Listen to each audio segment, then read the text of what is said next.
Hi friends, after we have completed a couple of lectures on symptomatology, now we are starting with a series on emergency medicine, and the first topic is diabetic ketoacidosis. So, DKA is a complication usually of type 1 diabetes mellitus, and it is usually seen in a patients who are already a known case of type 1 diabetes, but it can also be a presenting feature of the patient who has just developed the type 1 diabetes. First of all, the clinical features of DKA develop over 24 hours. So, what all factors land up a patient of diabetes type 1 into DKA? There are certain precipitating events. These can be inadequate insulin administration, concurrent infection like pneumonia, UTI, gastroenteritis, or sepsis, infarction like cerebral infarction, coronary infarction, mesenteric or peripheral, drugs like cocaine, and pregnancy. So inadequate insulin administration can be there in patients of eating disorders, mental health disorders, or unstable psychosocial environment. On the other hand, infections and pregnancy leads to increased insulin requirement. So all these factors can be a precipitating event for triggering diabetic ketoacidosis. Now when a susceptible patient meets the precipitating events and develops DKA, the symptoms by which he present is nausea or vomiting, thirst, polyuria, abdominal pain, and shortness of breath. Now, nausea and vomiting is a very prominent symptom in DKA, and the presence of nausea or vomiting in a patient of diabetes warrants lab evaluation of DKA. Abdominal pain can be so severe that it mimics acute pancreatitis, and it should also be ruled out. Now, what all physical findings can be present? Due to hyperglycemia and glycosuria, there is volume depletion which can lead to tachycardia, dehydration, and hypotension. There can be tachypnea, and the patients usually have a specific Kussmaul respiration. This Kussmaul breathing has fruity odor in patient's breath, and it is secondary to metabolic acidosis and acetone, which is a ketone body formed in DKA. It is a classical sign of this disorder. Patient can also be in respiratory distress, and the abdominal tenderness may resemble acute pancreatitis or surgical abdomen. There can be lethargy, obtundation, cerebral edema, and possibly coma. The cerebral edema is a extremely serious complication of DKA, and most commonly it is seen in children. This is because of the over replacement of free water and rapid correction of serum glucose. Therefore, over replacement of free water and the rapid correction should be avoided in patients of DKA, especially children. Now coming on to the pathophysiology, DKA results from either absolute or relative insulin deficiency along with increase in counter-regulatory hormones. Now what are these counter-regulatory hormones? These are glucagon, catecholamines, cortisol, and growth hormone. Therefore, both insulin deficiency and glucagon excess are necessary for DKA to develop. Now, due to this decrease in insulin upon glucagon ratio, there is development of gluconeogenesis, glycogenolysis, and ketone body formation in the liver. Also, there is increased substrate delivery from fat and muscle. Therefore, free fatty acid from the fat and amino acids from the muscle are delivered to the liver for gluconeogenesis. Now, due to insulin deficiency and hyperglycemia, there is decrease in fructose 2,6 bisphosphate levels, which alters the activity of phosphofructokinase and fructose 1,6 bisphosphate. Due to glucagon excess, there is decreased activity of pyruvate kinase, and due to insulin deficiency, there is increased activity of phosphoenol pyruvate carboxykinase. All these changes, what these do is they shift the pyruvate metabolism towards glucose synthesis. The pyruvate, which was normally involved in glycolysis, is now shifted towards glucose synthesis. Now, insulin deficiency also leads to decreased glucose transporter, that is GLUT4, which impairs the glucose uptake into the skeletal muscle and fat. decreases glucose uptake in skeletal muscle and adipose tissue, that is fat, therefore reducing the intracellular glucose metabolism. The metabolic acidosis in DKA is due to two reasons. First is the bicarbonate is consumed in neutralizing the keto acids. These keto acids are the ketone bodies which are present in the acetic form. Also, there is associated lactic acidosis which leads to metabolic acidosis. In DKA, there is also decrease in VLDL clearance due to decreased activity of insulin sensitive lipoprotein lipase which is present in muscle and fat. Now, one important concept is in DKA, due to insulin deficiency and increase in counter regulatory hormone, what happens is lipolysis. This lipolysis releases free fatty acids. Now, the normal fate of this free fatty acids is formation of VLDL in the liver. But in DKA, due to increased levels of glucagon and altered hepatic metabolism, this free fatty acid is shifted towards ketone body formation. This is with the help of enzyme CPT1, that is carnitine palmitoyl transferase 1, which is enzyme crucial for free fatty acid transport to the mitochondria. This free fatty acids is transported to mitochondria and undergoes beta oxidation and formation of ketone bodies. Now, after we have seen the pathophysiology, coming on to the diagnosis and lab findings, as the name suggests, diabetes ketoacidosis. So, diabetic means hyperglycemia, keto means ketosis, and acidosis. So, hyperglycemia is denoted by serum glucose of more than 250 mg per deciliter. But occasionally, serum glucose is only minimally elevated and may even be normal. This is known as euglycemic DKA, and it is seen in patients who are on SGLT2 inhibitors. So, now the three major ketone bodies which are seen in DKA are beta hydroxybutyrate, acetoacetate, and acetone. It is important to note that the major ketone body is beta hydroxybutyrate, which is having threefold higher concentration than acetoacetate. But the routine urine dipstick test, which use nitroprusside as the reagent, detect acetoacetate in the urine. Therefore, plasma beta hydroxybutyrate levels are better for evaluating ketosis in DKA. Also, false positive urine ketones can be seen. These can be seen with patients who are on drugs like captopril and penicillamine. Now, metabolic acidosis is denoted by serum bicarbonate less than 15 millimole per liter, increased anion gap metabolic acidosis, and pH usually lies between 6.8 to 7.3 depending on the severity of acidosis. Now, when we consider the potassium levels, the total body potassium is deficit, but serum potassium at the presentation are usually elevated. This is secondary to the acidosis and volume depletion.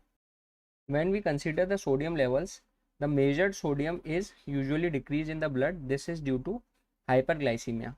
For every 100 mg per deciliter increase in blood glucose, there is 1.6 milligrams per liter decrease in the serum sodium.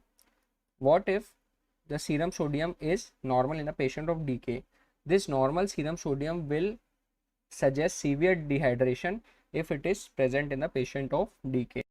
Blood urea nitrogen and serum creatinine are increased due to intravascular volume depletion. Now, important is serum amylase. Serum amylase can be increased in DKA, but in DKA, this amylase is of salivary origin. Since the abdominal pain and tenderness can mimic pancreatitis, to rule out pancreatitis, lipase is a better investigation, since DKA can also have increase in serum amylase.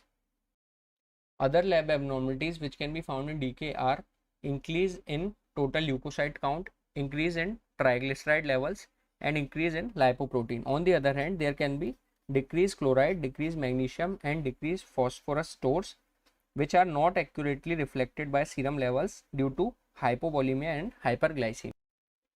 Now, after we have seen the lab findings, let's come on to the most important part, that is treatment. First of all, we have to confirm the diagnosis.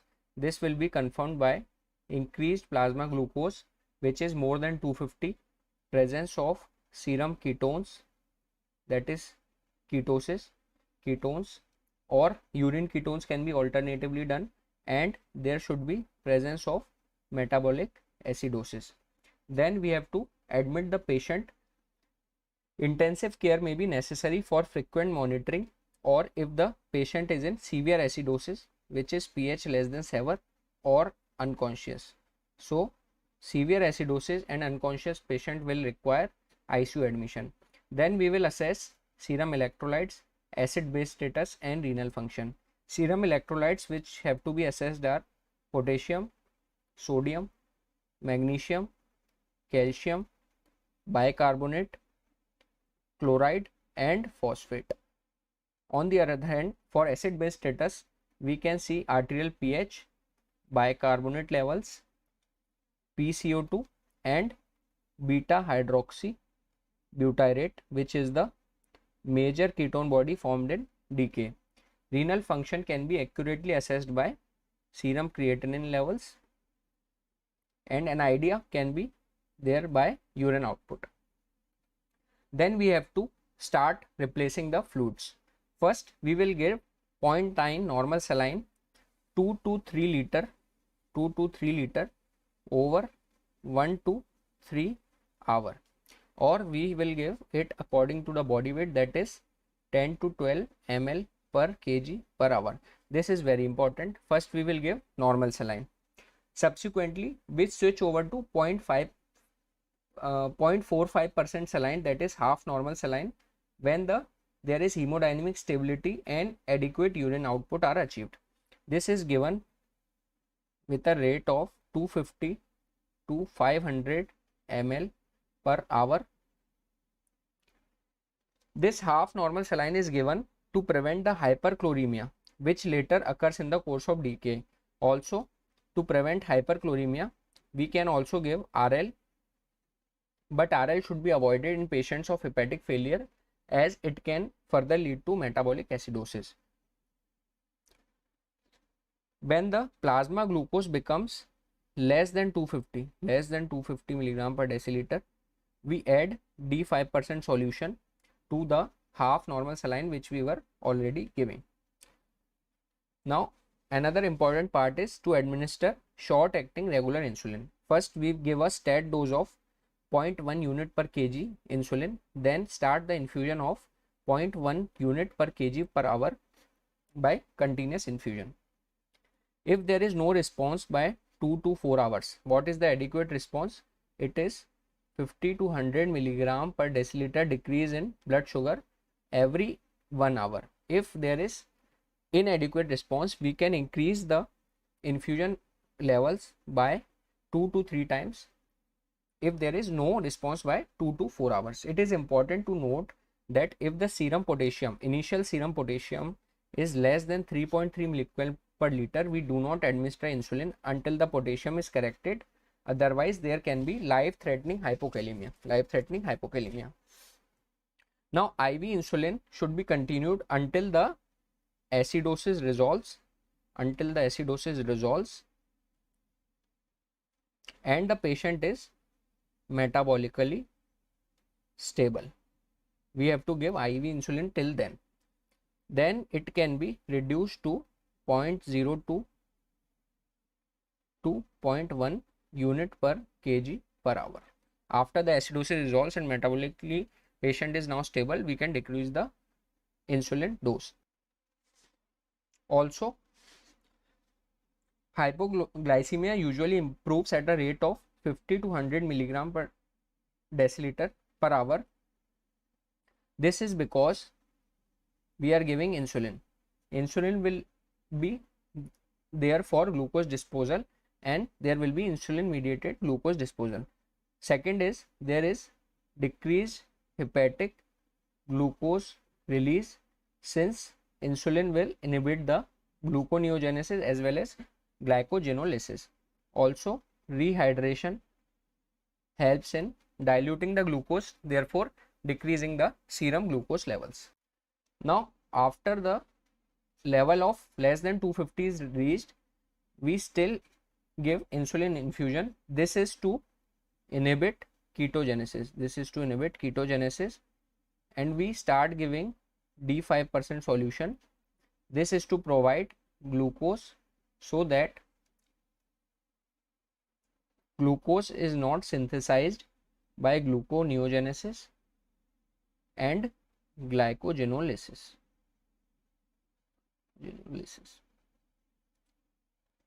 Now, when we are giving insulin in DKA, there is decrease in the lipolysis, which was occurring in DKA. Slowly, ketoacidosis resolves. During the resolution of this ketoacidosis, the major ketone body, which was beta hydroxybutyrate, is now getting converted to acetoacetate. So during this resolving phase, there can be strongly positive ketone if we do it by urine dipsticks. Now, after initiating the IV fluid replacement and insulin therapy, the agent or event that has precipitated the episode of DKA should be sought and aggressively treated. So we have to assess the patient, what is the precipitating event. Either it can be non-compliance, infection, trauma, pregnancy, infarction, or cocaine use, and we have to do workup for this precipitating factor, which can be blood culture done in the form of blood culture sensitivity, chest x-ray, we have to do ECG, etc.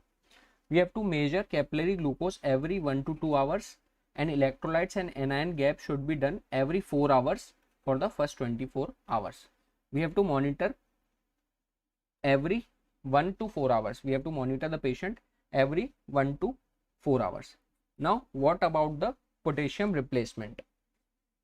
This depends on the initial potassium levels. If the initial potassium levels are less than 3.5 milliequivalent per liter, or if the patient has been given bicarbonate. If the bicarbonate is given to the patient, we will give potassium at the levels, the rate 40 to 80 milliequivalent per hour. If the potassium is more than 3.5 but less than 5, and the ECG is normal creatinine documented, and urine flow is normal, we will give the potassium at rate of 10 milliequivalent per hour.